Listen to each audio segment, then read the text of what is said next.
દાણા ઉપાડતું હતું.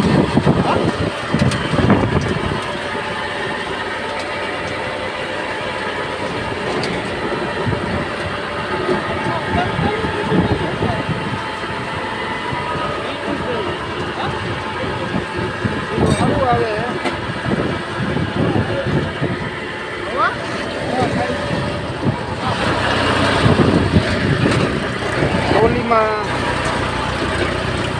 ભરવાની હજી ગામડા પડ્યા છે. જોઈ કેવો રાત્રિઓ આવે છે. સુરત કર્યું છે જીરાનું.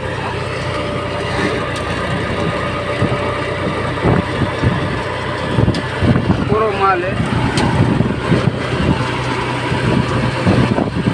ઓર પણ સારી ઉપાડે. આવા નવા વિડીયો જોવા માટે આપણી ચેનલને લાઈક કરો, સબસ્ક્રાઈબ કરો. મારા છોટું મહારાજ ટ્રેક્ટર ઉપર આવી ગયા છે.